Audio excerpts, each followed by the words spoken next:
Helen. John Lennon must have had it right, mustn't he, when he said, life is what happens when we're busy making other plans. And we surely do know the truth of that, don't we? As our lives have been interrupted in the most profound and prolonged and unexpected way. But hasn't that always been the way of life? This morning, we hear of at least 3 people whose life has taken an unexpected swerve downwards. A woman whose health has gone awry for 12 years, leaving her a shell of her former self. A man, a leader of the synagogue, who believes he is losing his child. And of course, the young girl herself, 12 years old, all her creative life ahead of her, who is mortally ill.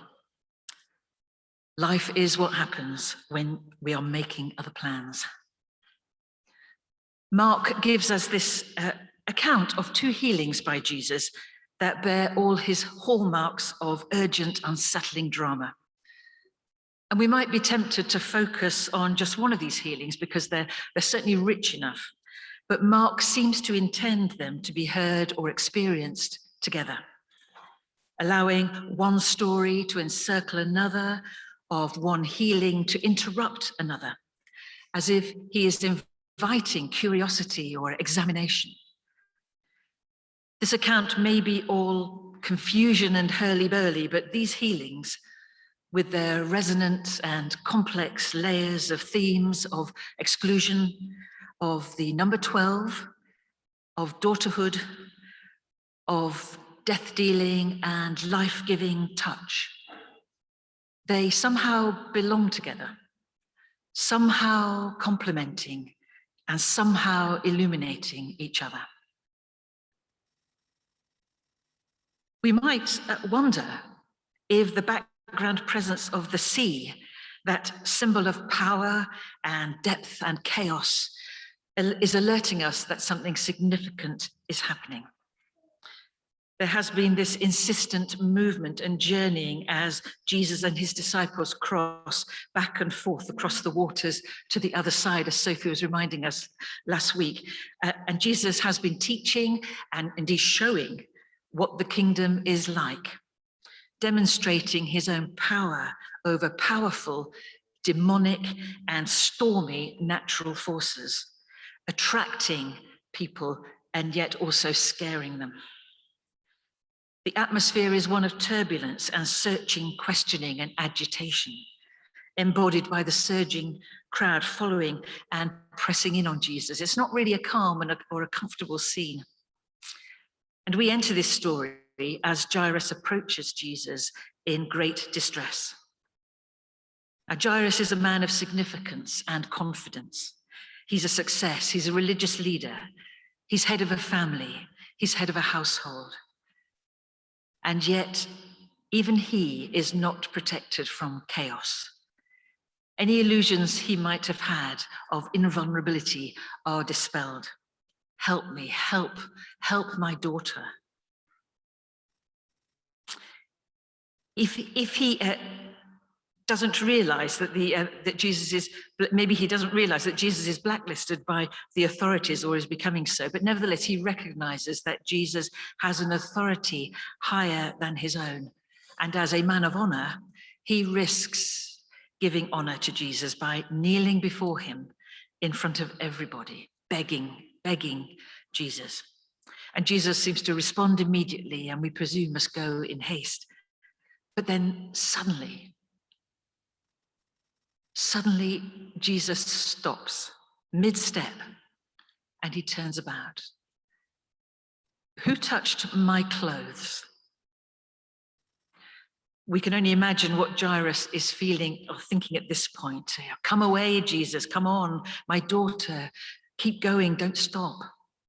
But this purposeful mission of mercy and compassion to save a little girl is interrupted in the most shocking and apparently thoughtless way. We don't really know very much about this nameless woman, so our imagination must fill the gaps. She is older, but once she was young and energetic, and now she is weakened and emptied. She too knows the vulnerability of her body. She too once had money and security, but her faith in her doctors has been disillusioned. No one can stem this flow of blood, and with it, her hopes, her health, her self-respect, her place in the community, like her savings, has ebbed away for 12 long years. And now, to cap it all, the law says she's a walking contagion hazard for any whom she touches or who touch her. She has no honor. She has no claim to worth. Instead, she has shame. In this midpoint of her life, whatever she has had has come to nothing, and she belongs to the crowd, is lost in it, invisible and nameless. But like Jairus, she's reached some tipping point. She might be down, but she's not out. Perhaps an intolerable realization has come that she may never be well. This is it. And she turns to Jesus. We might, from our own experience, imagine all the reasons why she cannot, unlike Jairus, interrupt and confront Jesus directly. But perhaps with Jesus hurrying along in haste with Jairus, his cloak billowing out behind him maybe, she reaches out from behind and covertly, secretly just touches his hem. It's the interruption maybe that is important. Something of huge significance has clearly happened, something barely comprehensible for both her and Jesus.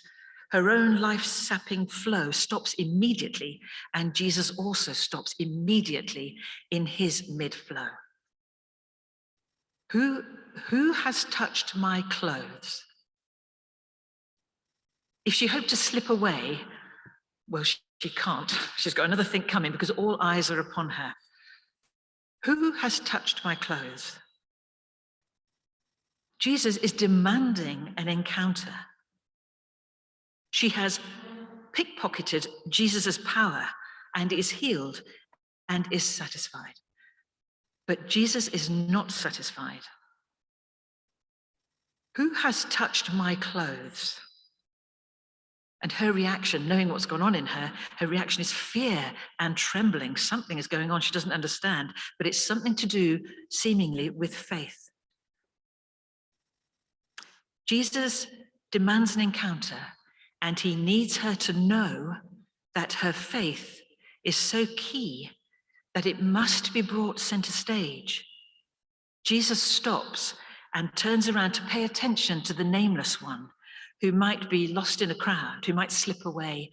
But he insists, it seems, in responding to her faith, or perhaps of connecting to God's faithfulness within her. He insists on connecting. And then, of course, in the narrative, the focus moves then back to Jairus. And this interruption has proved critical because it's all too late, we're told. Jesus has come too late to save the little girl. He's delayed. And yet, as we hear, Jesus interrupts all the commotion to speak directly to Jesus's fear and to the faith within him. Don't be afraid, just believe. And as with the woman, against all propriety, he lays hands on the child's body, which is also a contagion to ritual purity. We presume that she is actually dead. They would have not have mistaken death.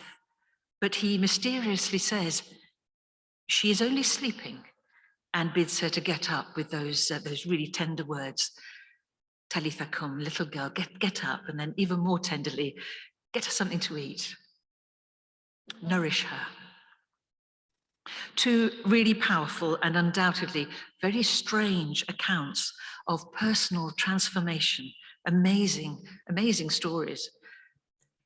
But this is not just a story within a story.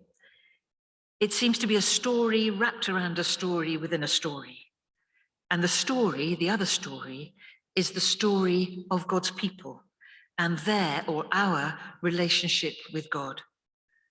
This number 12 seems to be significant. The woman has been bleeding at her life and strength for 12 years, for as long as the 12-year-old girl has been alive. And 12 is of such significance in the history of the people of God. 12, the 12 tribes of Israel. The daughter of Israel appears to be dead. She is dead. And yet, with the arrival of Jesus, it is as if she is only asleep. She can be revived. And the name Jairus itself means God enlightens, brings some light, some life. Mark seems to be making some connections. At this time, salvation and restoration were closely linked with bodily health and physical restoration in a way that might feel difficult to appreciate now, because we know not everybody is healed physically, and indeed weren't then in Jesus' time. But it is a story perhaps of hope for anyone who asks, can I be healed?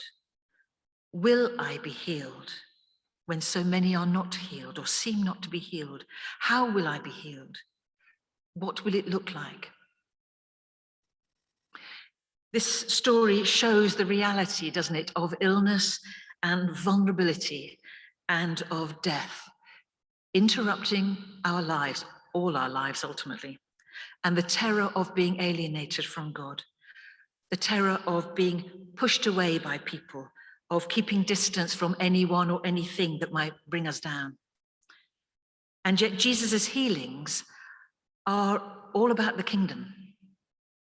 And the kingdom is all about restoring people, not just to health, but it's about restoring people to fellowship with God, and therefore to fellowship with our communities, and therefore with fellowship to ourselves. Jesus is not concerned, it seems, with these ideas of impurity.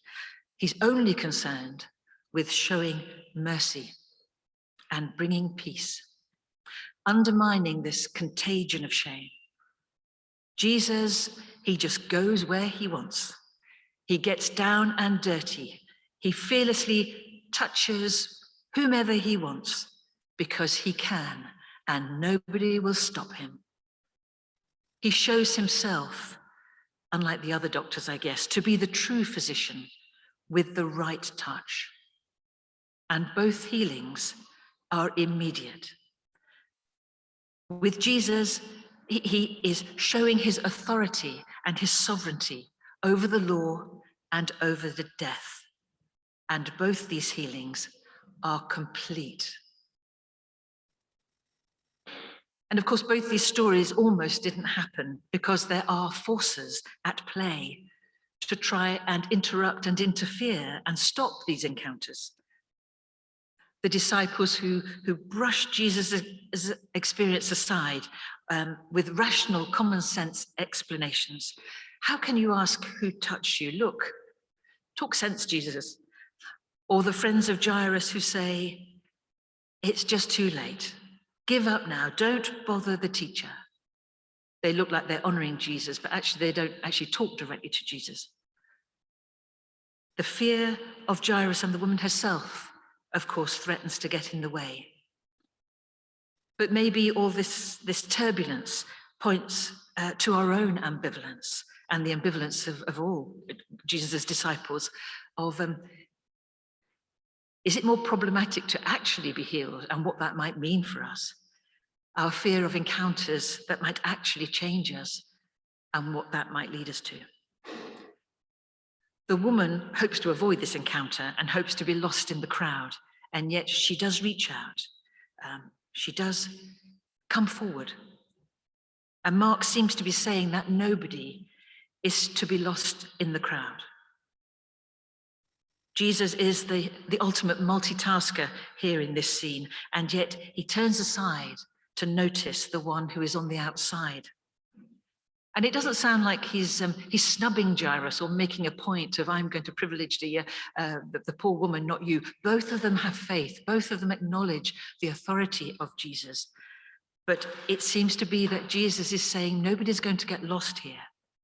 In all the hurly-burly, I will notice you too. And she is restored in body, but more importantly, she is restored into her relationship with God. And she moves from being an outsider who can only bring shame and separation from God to being a daughter, to being one of the family of the same status as the daughter of Jairus. When Jesus asks, "Who touched me?" do we, maybe like the nameless woman, hear that as an accusation? And when we hear the power's going out, do we hear that as if it were a leak to be plugged, a waste of something precious? Or might we perhaps hear Jesus's words, who touched me, as a question of concern, as if he had said instead, who is it who's needing me? Let me help you. Come forward. There is enough for everyone. Can we hear it more generously as the power that went out from Jesus, or that goes out from us all the time, the warmth of our bodies, the intention of our minds, the presence and openness of ourselves and our church communities, needing only to be noticed in order to become a healing encounter? COVID is certainly what happened when we were busy making other plans. And perhaps it really is just too soon to know what strange and vulnerable places this interruption of social isolation has taken us. But it has definitely challenged, hasn't it, and exposed us in new ways while we were busy with all the other plans. To be interrupted means to be broken, to break a continuity. And we are, of course, living through a time when our connections with others and ourselves have been interrupted and broken. We know what it is for our sense of community within ourselves or outside ourselves to be altered and fractured even, to long for and yet be anxious about reconnection and touch in body and soul. To question who we are and how we are belonging, how we reconnect, and how do we regroup? How are we going to regroup? We know perhaps as never before something of those prohibitions on touch and its power both to disturb us and also to heal us. So what looks like to the disciples a senseless interruption, Jesus is seeing as a bigger whole. In the decision to stop, he is following a logic, a logos logic. And perhaps that story encourages us to think like that too. To be prepared to journey to the other side of the lake. And this situation we've all been in is one of those interruptions that are presenting itself to us. To be prepared to move into new physical, mental, spiritual spaces, new ways to understand something that is transformative and yet will be undoubtedly disturbing. And if these stories have something to teach us, perhaps it is to call us to notice and to seek such encounters, that we will be changed. We are changed, probably permanently, by what's gone on over the last year. And can we embrace that without the illusion of just going back to normal? Who is it that is touching our own hem, or the hem of our community here at St. Mary's? Who is calling us to revive their dying hopes? What looks like something that's ruptured might be part of enabling something larger to be formed. It's as if heaven is uninterrupting earth. It's like God is insisting on being with us and insisting on having the last word.